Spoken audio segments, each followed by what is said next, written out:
Buenas tardes, vamos a abrir la escritura en el Salmo número 78 para iniciar nuestro estudio de la Sociedad Femenil Eunice de nuestra iglesia Getsemaní de Coyoacán. Salmo número 78, y ya que tenga usted listo ahí la escritura, vamos a hacer antes que nada una lectura, una oración para empezar nuestro estudio. Vamos a orar. Señor, te damos las gracias porque nos permites iniciar un estudio más, Señor, de los Salmos. Ponemos en tus manos este tiempo para que seas tú siempre hablando a nuestras vidas. En el nombre de Jesús te lo pedimos y te damos las gracias. Amén. Bueno, el Salmo número 78, como usted lo podrá ver, es un salmo muy largo, contiene 72 versículos y bueno, es una lectura necesaria para todos nosotros, ¿verdad? Claro, pero en un tiempo de estudio vamos a evitar leer todos los versículos, vamos solamente a considerar algunos de ellos y los vamos a ir leyendo conforme el estudio avance. Obviamente, ¿verdad? Que ese estudio, el Salmo, pues leámoslo todo completo cuando tengamos tiempo al terminar el estudio. Si ya lo leyó usted antes de empezar, pues es mucho mejor. Se recuerde que estamos llevando la serie de estudio de los Salmos y cada 8 días vemos un salmo, algunos de los versículos si son muy largos como en el caso de hoy, y para que usted, bueno, el siguiente miércoles, si estamos presentes, si podemos leer el salmo número 79 para dentro de 8 días, pues es mejor. Bueno, el salmo número 78 también es un salmo de Asaf. Ya estamos viendo varios salmos de este hombre que era un hombre principal, ¿verdad? En la iglesia de Israel, en el pueblo de Israel. Y este hombre escribe en un contexto, ya lo hemos comentado, el contexto de Israel, de la iglesia, es que están en cautividad, están en una situación muy triste, deplorable, están como esclavos en un país lejano al suyo. Es decir, cuando se escribe el Salmo 78 la condición del pueblo están alejados de Israel, no están en Jerusalén, no están en el templo, no tienen los tiempos para adorar al Señor. Sin embargo, Dios no pierde esta relación con su pueblo, ¿verdad? El pueblo está castigado, el pueblo está en una situación que ellos merecieron esa situación, pero Dios no los deja jamás. Vemos la misericordia que tiene Dios.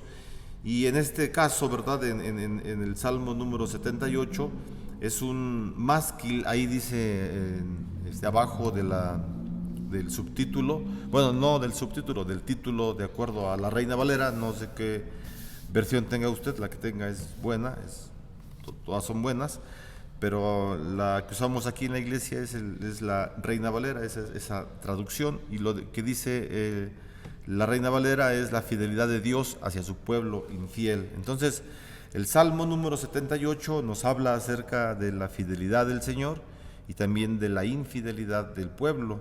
Bueno, abajito del título dice másquil de Asaf, y un másquil es un cántico, ¿verdad? O sea, es un sinónimo, vamos a así llamarlo, es un sinónimo de un salmo. Un salmo son cantos, son alabanzas, son poemas, y también un másquil, bueno, es prácticamente lo mismo, es un cántico, pero es un cántico instructivo, ¿verdad? Cuando leamos másquil de Asaf, másquil de cualquier otro escritor de los salmos, entonces vamos a entender nosotros que es un salmo o un escrito que se refiere a un cántico instructivo, o un cántico o una poesía o un poema instructivo y meditativo o meditativo. Es decir, el Salmo número 78, como toda la Biblia, claro, nos invita a meditar en ella, ¿verdad? Pero en este caso, ¿sobre qué nos invita a meditar el Salmo que estamos considerando? Nos invita a que meditemos en la fidelidad del Señor, y también que estemos meditando cómo el pueblo de Dios ha sido infiel. Es decir, son dos situaciones distintas, ¿verdad? La infidelidad del pueblo y la fidelidad del Señor. Bueno, este salmo nos invita a esto, a a que meditemos y que a la vez este salmo nos sirva de instructivo para nuestra vida. Este salmo entonces cubre la historia, eso también es necesario, ¿verdad? Que lo sepamos para comprender el salmo, de en qué tiempo está hablando, ¿verdad? Asaf está escribiendo las historias del pueblo de Israel. Asaf en el Salmo número 78 está escribiendo la historia de Israel, del pueblo de Israel, desde Egipto, cuando estaban en Egipto, hasta el tiempo del rey David. Es ese tiempo en el cual nos refiere el Salmo número 78. Vuelvo a repetir, nos refiere o tiene que ver el Salmo 78 desde el tiempo de Egipto hasta el tiempo del rey David. Y en este Salmo podemos ver entonces el fracaso del pueblo y la fidelidad de Dios. Ya lo comentamos desde el principio, ¿verdad? Eso es. Entonces nos resaltan estas cosas importantes para que entendamos el estudio. Es un estudio del Salmo y es necesario que comprendamos, ¿verdad? A través del estudio estamos entendiendo las cosas, ya estamos viendo algunas aristas, algunas ideas que nos deja ver el Salmo número 78, y es un salmo también que nos invita, ¿verdad?, a acudir a Dios. Es un salmo que invita al pueblo al pueblo de Dios, no solamente a Israel, sino al pueblo de Dios, a la iglesia de todos los tiempos. Nos invita a que acudamos al Señor para que Dios escuche y responda, ¿verdad?, nuestras necesidades. No siempre quiere decir esto que vamos a enfocarnos en estar pidiendo al Señor muchas cosas y jamás le demos gracias a Él. No, definitivamente que en las oraciones que tenemos nosotros hacemos hincapié, sí, en dar gracias a Dios por su fidelidad, por su amor, por su providencia, por su cuidado, como ahorita lo vamos a ver en el Salmo. Y también no solamente cuando oramos es para pedir, sino también para agradecer. Eso es lo que quiero decir, ¿verdad? Entonces nos invita el Salmo número 78 a que acudamos al Señor, a que acudamos a su presencia, para que el Señor pueda escuchar todo lo que le decimos, necesidades, no necesidades, agradecimientos, etcétera, alabanza, y también para que Él no solamente escuche, sino que nos responda. Esa es la intención. Por eso es que es un salmo instructivo, es un cántico instructivo, un salmo instructivo para que se nos sea más familiar, ¿verdad?, la frase. Más que cántico instructivo, vamos a decirlo, es un salmo instructivo o es un salmo meditativo en el cual tenemos que meditar lo que Dios está diciendo en su palabra, cómo fue con el pueblo de Israel, cómo ha sido con nosotros en la historia, con la iglesia a través de toda la historia, y cómo seguirá siendo Dios hasta que venga Jesús por segunda vez. Y la respuesta es, ¿cómo va a ser Dios? Pues Dios es fiel, Dios es amor y Dios cumple con la palabra, ¿verdad? Él cumple con su palabra. Entonces, vamos a empezar a ver algunos versículos, ¿verdad? En primer lugar, es el Salmo, es el llamado de Dios también a su pueblo, pidiéndole que le escuche. Fíjese, eso es algo, pues, importante, ¿verdad? Cómo es que Dios pide en este Salmo que su voz sea escuchada por su pueblo. Dice el versículo número 1, escucha, pueblo mío. Son palabras del Señor, ¿verdad? Entonces, observamos en primer lugar, o en los primeros versículos que queremos leer, o el primer versículo que es el 1, después de ahí nos vamos a remontar hasta el versículo 9 y 10, pero lo primero que estamos viendo es este versículo número 1. ¿Cómo empieza el Salmo? ¿Cómo empieza diciendo Dios a su pueblo, escucha mis palabras, ¿verdad? Es obvio, ¿verdad? Escucha mis palabras, escucha lo que digo, escucha, y se dirige al pueblo, no se dirige a cualquier persona, sino dice la Escritura, escucha, pueblo mío, mi ley. Eso es lo que desea el Señor, que escuchemos su palabra. El Salmo 119, que es el salmo más largo que tenemos en la Escritura, vemos al salmista cómo es que él dice que se regocija en la ley de Jehová. Y él menciona que la ley de Jehová para él es como miel. Es como una miel que destila del panal. Así lo dice el salmista, ¿verdad? Es decir, el salmista cuando va a la Escritura y cuando ve los mandamientos, cuando ve todos los mandatos del Señor y todas las promesas del Señor y todas las bendiciones que da Dios, él se deleita en la Escritura. Bueno, Dios eso es lo que desea, por eso este salmo, estamos diciendo, ¿verdad?, que es un salmo que nos invita a acudir a Dios para que nos escuche y para que Él nos responda, ¿verdad? Y este es un ejemplo. Nosotros le podemos pedir al Señor muchas cosas y el Señor nos responde. ¿Cómo nos responde? Escucha, pueblo mío, mi ley. O sea, lo que Dios quiere para nuestra vida lo tenemos escrito en la Biblia. Solamente es que nosotros seamos unos lectores de lo mejor, que seamos buenos lectores de la palabra, que estemos leyendo en todo tiempo la Escritura. Eso es lo que necesitamos, ¿verdad? Porque el Salmo nos los indica. Escucha, pueblo mío. Entonces, el Señor, ¿verdad?, quiere que su pueblo atienda sus enseñanzas, sí, que las escuche, claro, pero definitivamente que atienda esas enseñanzas. En la Biblia vamos a encontrar enseñanzas tras enseñanzas, lecciones.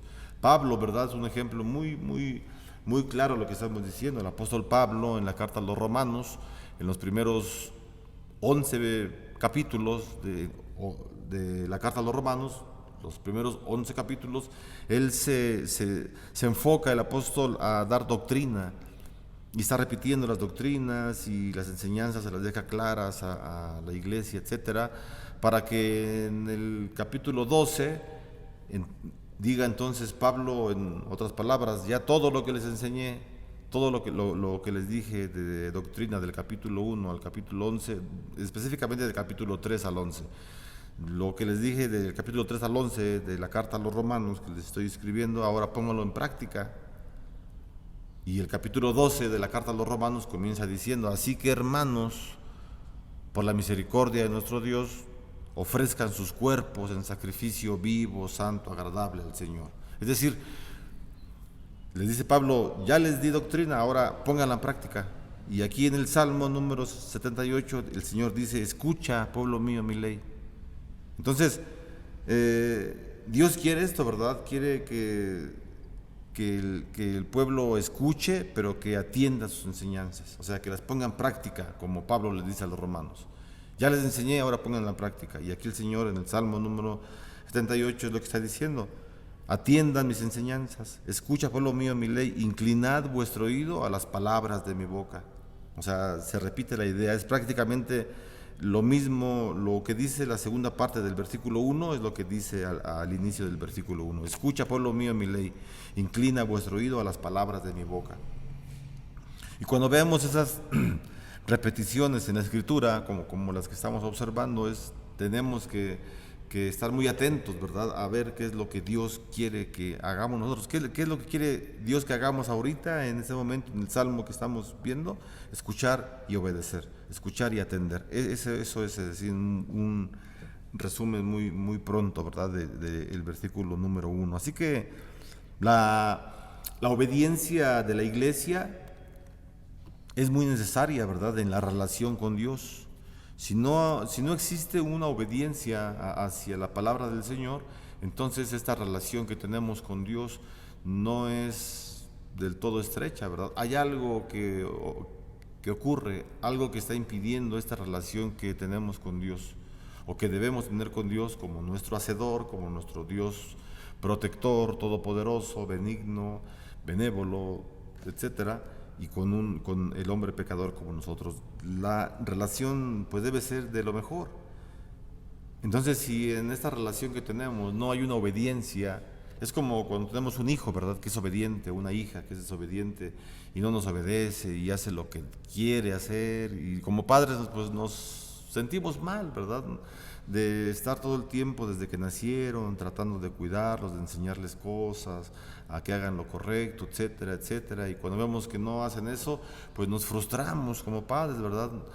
No vemos en ellos lo que deseábamos que fuera, ¿no? Esa es una frustración.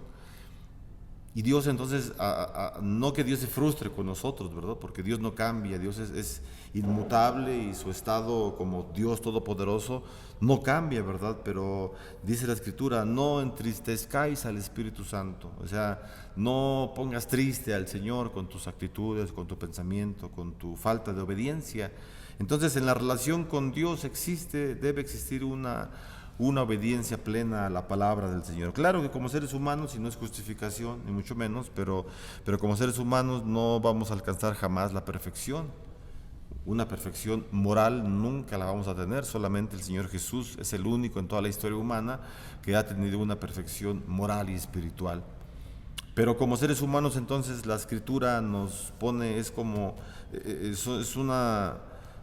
unas metas a alcanzar, ¿verdad? O sea, las ideas que encontramos en la Escritura son metas para que alcancemos nosotros, son metas propuestas por el Señor para que como iglesia nosotros vayamos hacia ellas y las busquemos, las tratemos de alcanzar. Entonces, es muy importante, ¿verdad?, que exista la obediencia en la relación que tenemos con el Señor. Dijimos que del versículo 1 íbamos a brincarnos, a saltar hasta el versículo 9 y 10. Dice el versículo 9 y 10: los hijos de Efraín, arqueros armados, volvieron las espaldas en el día de la batalla. No guardaron el pacto de Dios, ni quisieron andar en su ley. Estas frases, estas palabras, ¿verdad?, de los versículos 9 y 10, es una referencia cuando la tribu de Efraín no fue a la batalla que Dios había ordenado, y Dios entonces vio esa desobediencia de parte de Efraín y la tomó en cuenta. Así como el Señor toma en cuenta las obediencias que tenemos nosotros, también el Señor toma en cuenta ese tipo de desobediencia, ¿verdad? Pero Efraín, la tribu de Efraín era típico de la conducta de todo Israel. O sea, no solamente era una conducta de una tribu en especial, sino todas las tribus, las 12 tribus, actuaban exactamente igual que Efraín. Y si no, veamos el libro de los jueces, ¿verdad? En el libro de los jueces vemos cómo es que todas las tribus de Israel caían en una completa desobediencia, una rebeldía, apostasía, idolatría, y ofendían al Señor, y el Señor los abandonaba, ¿verdad?, a su pecado. No que Dios sea terriblemente malvado, porque Dios es amor, sí, pero el pueblo era muy desobediente y ellos tenían que tener una retribución justa, ¿verdad?, a su desobediencia, a la conducta que tenían. Así que la conducta de Efraín, que estamos viendo en los versículos 9 y 10, era una conducta que tenía todo Israel, era una conducta típica de la conducta de todo Israel y de todo el pueblo de Dios. En aquel tiempo era Israel y hoy es la iglesia, lamentablemente, ¿verdad?, que estamos en una situación, a veces cae la iglesia en situaciones difíciles, en situaciones como Efraín, que no obedecen. El Señor les mandó a todas las tribus que salieran a la batalla, y esta tribu no deseó hacerlo porque no quiso, por desobedecer al Señor. Y bueno, eso a veces ocurre lamentablemente en muchas iglesias, pero la fidelidad de Dios no cambia. Eso es lo importante para nosotros, hermanos, que la fidelidad de Dios no cambia absolutamente para nada. Y para ello vamos a ver los versículos 17 al 19. Dice el versículo 17: pero aún volvieron a pecar contra él, es decir, el pueblo, ¿verdad? Pero aún volvieron a pecar contra él, rebelándose contra el Altísimo en el desierto. O sea, está hablando, dijimos que el Salmo 78 nos va a referir al tiempo de Egipto hasta el tiempo de David. Así que aquí está hablando acerca cuando estaba en el desierto, libro de los Números, ¿verdad? Nuevamente lo vuelvo a leer desde el versículo 17. Pero aún volvieron a pecar contra él, rebelándose contra el Altísimo en el desierto, pues tentaron a Dios en su corazón, pidiendo comida a su gusto. Y hablaron contra Dios, diciendo: ¿podrá poner mesa en el desierto? Entonces, la fidelidad de Dios no cambia, ¿verdad? Y estos versículos que ya leímos nos revelan esta incredulidad, que es una incredulidad que se ve en los cristianos de la actualidad. Es decir, la incredulidad que tuvieron estos hombres en el desierto es la misma que ha tenido la iglesia en todo el tiempo de la historia, ¿verdad?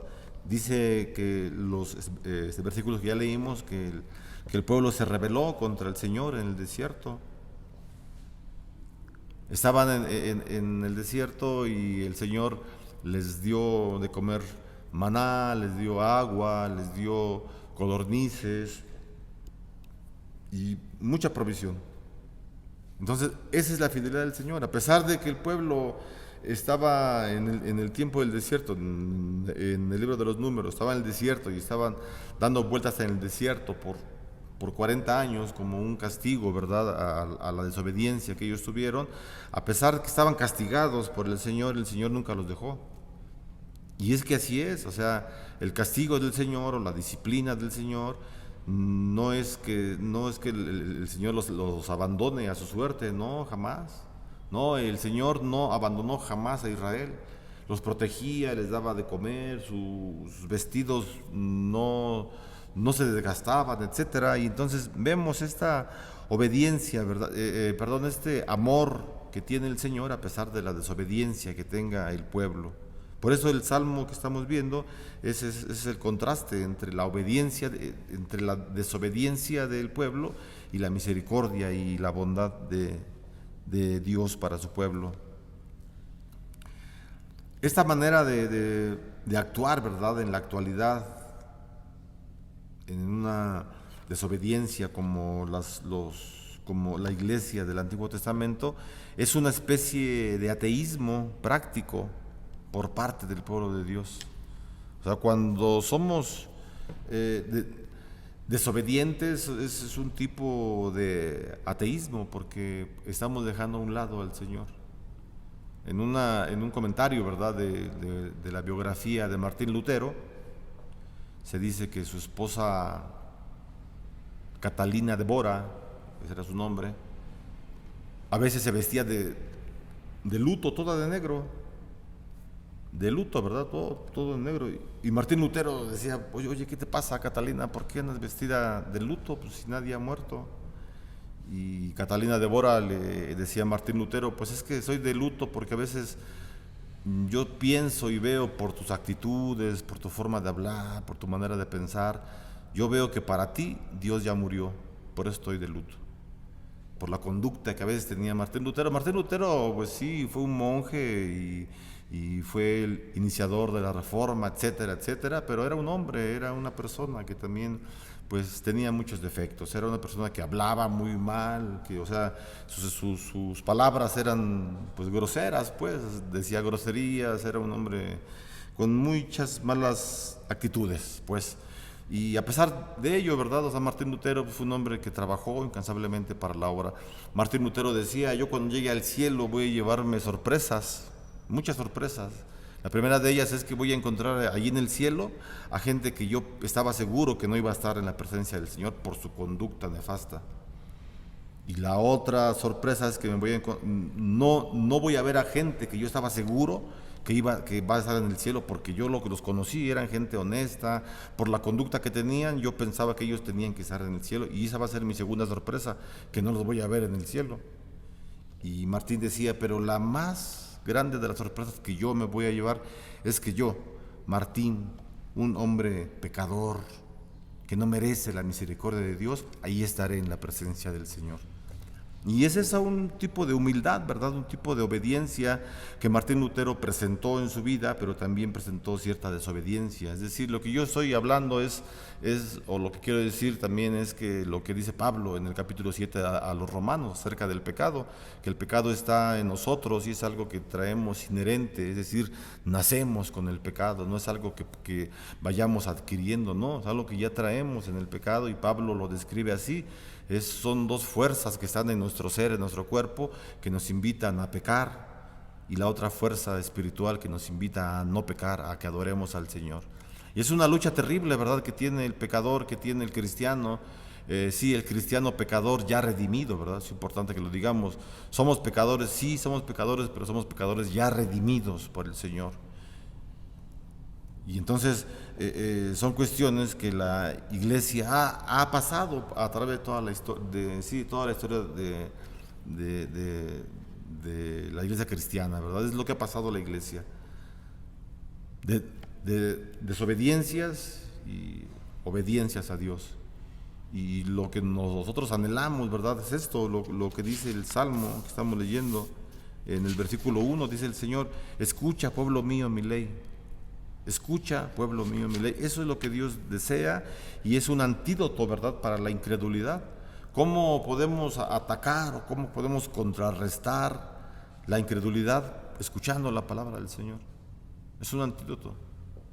Así como hay antídotos para muchas cosas, ¿verdad?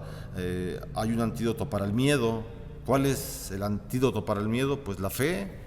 Cuando alguien tiene miedo, está inseguro de las cosas, es importante que tengamos fe. El Salmo de los 8 días, el Salmo 77, es lo que también decía Asaf, ¿verdad? Algo parecido decía, del versículo 1 al versículo 9 del Salmo 77 de los 8 días, Asaf ve negativamente todas las cosas. Me pasó esto en mi vida, hizo esto, me ocurrió tal cosa, una situación difícil, fui desobediente, etc. Y en el versículo 10 dice Asaf: este es mi mal, que estoy recordando siempre el pasado, las cosas negativas, lo que me hicieron, el mal, el dolor que obtuve, que hice, etc. No, el versículo 10 del Salmo 77 da la pauta a seguir. Ya no recuerdes las cosas negativas, no recuerdes tu miedo, tu temor, ahora ve al Señor. Ve a Dios como el Todopoderoso, como el que te puede dar la fe y la confianza para que continúes en tu vida cristiana. O sea, los salmos de Asaf son muy bonitos, todos los salmos, claro, ¿verdad? Pero ahorita que estamos estudiando estos salmos, son muy bonitos porque es un hombre, Asaf es un hombre que es como el apóstol Pablo, como Martín Lutero, como nosotros, como usted o como yo, que somos pecadores, que tenemos mucha confianza y de pronto esta confianza baja, mengúa la confianza por nuestra conducta, por nuestra incredulidad, por nuestra torpeza de pensar, por nuestras frustraciones, etcétera, etcétera. Y el Señor nos vuelve a levantar esa fe. Y es así la vida cristiana. Eso es lo que se conoce, ¿verdad?, en el orden de salvación como la conversión. Es decir, en el orden de salvación Dios nos elige, Dios nos llama, Dios nos regenera y Dios nos convierte. Pero la conversión no es como a veces se piensa, ¿verdad? Que yo hago una oración cuando alguien me presenta el Evangelio, le digo a Dios: Señor, te abro mi corazón, entra a mi vida, te acepto como mi Salvador, etcétera, y ya soy salvo. Y esa es la conversión. Y me pregunta: ¿cuándo fue tu conversión? Pues fue el 2 de enero de 1900 y fracción. No, o sea, la conversión es toda la vida, es lo que estamos diciendo. Cuando el hombre, el pecador, los ejemplos que ya pusimos, caemos en pecado, en incredulidad, pero el Señor nos levanta, el Espíritu Santo nos levanta. Esa es la conversión y dura toda la vida. Es decir, hay gente que avanza muy rápido en su conversión y su transformación es pronta, tienen mucha fe, sus actitudes cambian, su forma de pensar cambia, pero hay otros que no. Es más lento el avance espiritual, pero todos estamos en la conversión. Es decir, no podemos compararnos con nadie, ni decir, bueno, el hermano y yo llegamos juntos a la iglesia, pero él ha avanzado más y yo menos, o yo más y él menos. Así es. Hubo un ejemplo en Gálatas, ¿verdad? En la carta a los Gálatas, el apóstol Pablo tiene un encuentro con el apóstol Pedro y Pablo lo regaña y le dice: Pedro, eres un hipócrita, porque cuando estás con los judíos te portas como judío y hablas un poco, no mal, sino que señalas los defectos de los gentiles. Y cuando estás con los gentiles haces lo mismo. Quieres quedar bien con los gentiles y señalas a los judíos, eres un hipócrita. Esa es la conversión. ¿Cómo es que Pedro, siendo ya el apóstol Pedro, uno de renombre, un jerarca de la iglesia, está fallando en su vida cristiana? Y hasta que viene Jesús, bueno, el Señor Jesús, esto ya ocurrió, fíjense, esto ya ocurrió, ya murió Jesús, ya Jesús resucitó, estuvo 40 días restituyendo a sus apóstoles, habló con Pedro, etcétera, muchas cosas, y cuando aparece Pablo a la escena son como 25 años después, o 30 años, Gálatas escribe en ese tiempo, después de la muerte de Jesús. Es decir, Jesús tuvo un encuentro directo con Pedro en su ministerio, en los 3 años y medio en la cruz. Lo abandonó, corrió Pedro, pero el Señor regresó 40 días, lo restituyó, pero Pedro continuó teniendo fallas. Es decir, Pedro no fue un hombre que cuando Jesús resucitó y estuvo con él 40 días ya jamás volvió a pecar. No, es cierto. Y la prueba está en Gálatas, que tiempo después Pablo lo regaña, ¿verdad? Fuertemente y en público. Esa es la conversión, pues. ¿Qué necesitamos para que nuestra conversión sea exitosa y vayamos siempre para adelante? La obediencia. Obedecer al Señor. Y eso es lo que dice. Lo vuelvo a leer nuevamente el versículo 1. Escucha, pueblo mío, mi ley. Inclina vuestro oído a las palabras de mi boca. Es necesario. ¿Nos cuesta trabajo en lo personal? Sí, hermanas, sí, hermanos. La verdad, sí. A mí me cuesta mucho trabajo en lo personal. No sé ustedes, si ustedes han conseguido un avance más rápido, ya lo mencioné, la vida cristiana así es. Y bueno, lo que nos invita a la Escritura es que continuemos, ¿verdad? Adelante. Por eso es que estamos diciendo que la desobediencia, ¿verdad?, se ve entre los cristianos de la actualidad también. Y esta desobediencia en los cristianos de la actualidad es una especie de ateísmo práctico que debemos evitar. Versículo 25, vamos a continuar, ya estamos terminando. Versículo 25 dice: pan de nobles comió el hombre, pan de nobles comió el hombre, les envió comida hasta saciarles. Esto es lo que Dios hizo, ¿verdad? Estamos en el ejemplo del Antiguo Testamento, en el desierto, en el libro de los Números. Bueno, esa es la referencia, ¿verdad? Eso es lo que estamos hablando. El pueblo está en el desierto, son desobedientes, piden otro tipo de comida, etcétera, etcétera. ¿Y qué es lo que hizo el Señor? Ya lo leímos en el versículo 25, ¿verdad? Pan de nobles comió el hombre, les envió comida hasta saciarles. Es decir, el Señor sigue proveyendo, ¿verdad? Vemos a Dios que Dios le da a la iglesia lo que necesitan. Ellos pedían comida, el Señor se las daba. Ellos pedían provisión, el Señor se las daba. Y estaban castigados. Y el Señor les seguía teniendo. ¿Por qué? ¿Por qué su iglesia? ¿Por qué su pueblo? Por eso nada más. ¿Por qué su pueblo? Porque Dios es fiel. Y sin embargo, ¿verdad? A pesar de que el Señor les daba todo lo que necesitaban, sin embargo, el pueblo dudaba de Dios y lo criticaban. Ellos decían: estábamos mejor en Egipto, allá estábamos mejor, había comida, había pan, había carne, había agua fresca. Aquí estamos en el desierto, andamos caminando contigo y con tu Dios, Moisés. ¿A dónde nos vas a llevar? Y criticaban a Dios, y Dios continuaba siendo fiel. Bueno, ¿cómo podemos terminar el Salmo? Bueno, diciendo, ¿verdad?, que ya lo dijimos, este Salmo es un salmo de instrucción y concluye, ¿verdad?, con una alusión al rey David. Versículo 70 al 72. Dice: eligió a David su siervo y lo tomó de las majadas de las ovejas, de tras las paridas lo trajo, para que apacentase a Jacob su pueblo y a Israel su heredad. Y los apacentó conforme a la integridad de su corazón, los pastoreó con la pericia de sus manos.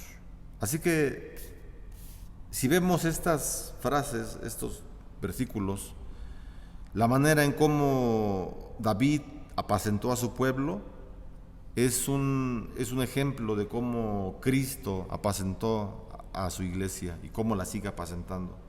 Así que David es un tipo de Cristo, no que David sea Cristo, no, nadie es Cristo, pero David es un tipo de Cristo, es un ejemplo que se dio antes de que Cristo naciera físicamente en David. Dios fue fiel con David y con su pueblo. También Dios es fiel para con nosotros, y tan fiel es el Señor que envió a su único Hijo, a su Hijo unigénito, para morir por todos nosotros. Así que el amor de Dios por su pueblo es una realidad. Es una realidad. El amor de Dios por su pueblo es una realidad. No es algo ficticio, no es una imaginación, no es un deseo, un anhelo. El amor no. El amor de Dios es una realidad. Y la fidelidad de Dios es un estímulo para aumentar nuestra fe. Y con nuestra fe, entonces, miramos la protección la provisión abundante para nuestras vidas que Dios nos da. Y Dios entonces observa cada una de las necesidades físicas y espirituales y el Señor provee lo que necesitamos. Eso es seguro. Dios proveyó a su pueblo en el desierto, Dios proveyó a su pueblo cuando entraron a Canaán, cuando tomaron Canaán, Jericó, cuando el Señor los llevó hasta Jerusalén, a Israel, cuando el Señor les dio toda Israel, toda la tierra, el Señor fue fiel. Y el Señor siempre ha sido fiel para con nosotros. Él da todo lo que su pueblo necesita. ¿Qué es lo que necesitamos primero? Lo que el versículo 1 dice: escucha, pueblo mío, mi ley. Vamos a orar para pedir al Señor que sea Él quien nos siga instruyendo en escuchar su ley y su palabra. Señor, te damos las gracias nuevamente. Gracias por tu palabra, Señor, porque nos permites leerla, porque nos permites meditar en ella, Señor. Y te rogamos que lo que hemos hoy estudiado sea, Señor, de beneficio para nuestra vida. En el nombre de Jesús te lo pedimos y te damos las gracias. Amén.